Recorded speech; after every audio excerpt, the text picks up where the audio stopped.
It's been 5 years since Governor Andrew Cuomo announced a major investment to transform a brownfield site into the largest solar panel production facility in the Western Hemisphere. Well, now many are questioning why the Buffalo Billions flagship project is still not completely up and running. And News 4's Callan Gray is taking a closer look in tonight's special report. Callan? Well, Don, Jackie, Tesla and Panasonic have started production at the facility. Over the next decade, they're expected to invest $1 billion here, and they are expected to hire more than 1,000 people. But we were not allowed inside the facility, and the state was not willing to talk on camera about the project. Tesla stands as a sign of hope for Buffalo's manufacturing future. The lot on South Park Avenue now filled with cars. Production underway on solar panels inside. Overall, it's been going very, very well. Terry Van Epps is a talent acquisition manager for Panasonic. Tesla recruited the company to Buffalo's Riverbend complex in fall of 2016 to make solar modules and cells for Tesla's solar roofs. Manufacturing started in October of last year for solar panels, or modules as we call them. And then our phase 2, which is solar cells, should begin within the next couple of months. Panasonic has now hired 300 people. Van Epps says about a third are hands-on production jobs. The rest are in support positions, including human resources, engineering, and maintenance. The company plans to add another 150 positions by the end of the year. Beyond that, we may do additional hiring. It all depends on how much the business picks up and things like that. The transformation of this site has taken more than 5 years. It once was a brownfield. The state bought the land from the city of Buffalo and pledged a $225 million investment to bring 2 California companies, Sora and Solevo, here to create green energy jobs. Empire State Development CEO Howard Zemsky told us then. We're going to attract, through this investment, make a compelling case to bring in literally dozens of other companies in clean energy. The state took on the task of building the facility, which it owns. An early agreement with Solevo in 2014 pledged 1,460 high-tech manufacturing jobs, creating solar modules. 900 of those jobs would be created in the first 2 years. It also called for the company to create more than 1,400 other jobs in the region through contractors and suppliers.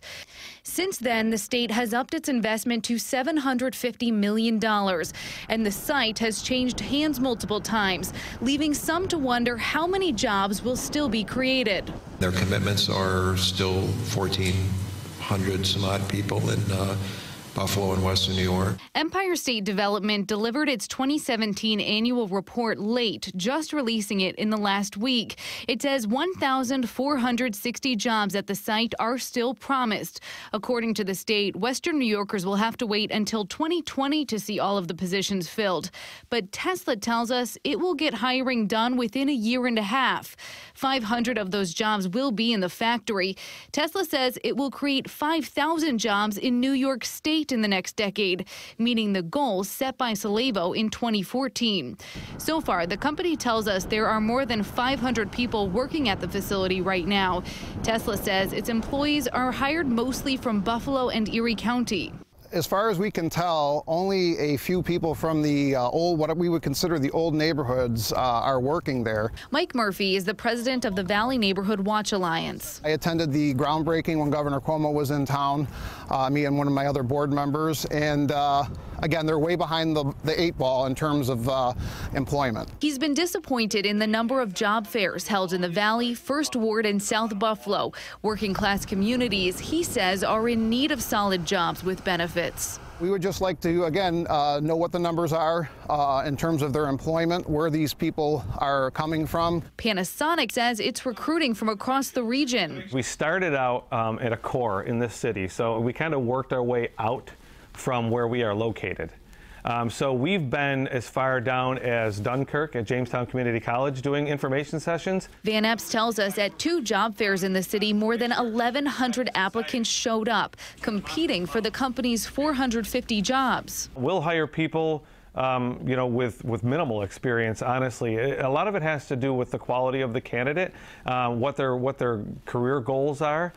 Tesla says, quote, "We are ahead of schedule with the hiring targets we've agreed to with the state of New York, as Solar Roof is truly the first of its kind, and there is significant complexity in both its manufacturing and installation. We are deliberately ramping production at a gradual pace.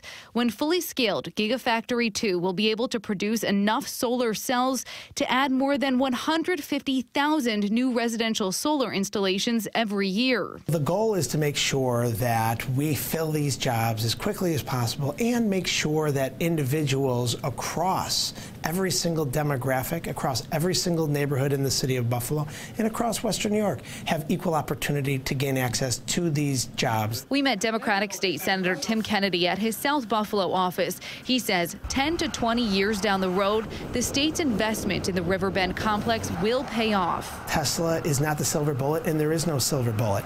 But that being said, it is going to be a big help and boost to the economy here in Western New York as we're hiring thousands of people. I'm hopeful that, this is a successful project, because if it's successful, then that means Buffalo's successful. Now, Tesla denied us a tour of the facility and declined interviews. Empire State Development, the state agency managing this project, also said no to half a dozen interview requests over the past month. Through the Freedom of Information law, we requested copies of each company's contracts with the state. We were told we could have to wait until May to get that information, so it has been challenging getting answers from the state about this project. Yeah, there's been so much secrecy about it, and you think it would really, they'd want to really trumpet this. Yeah. Especially it being such a big project through the Buffalo Billion. And you have more. I have more coming up tonight, and one of the things I'm going to highlight is that state lawmakers say they're waiting for information and that there's just not a lot of transparency even within the government right now. So we're going to talk about that. We'll see you at 11 then. Thank you, Callan.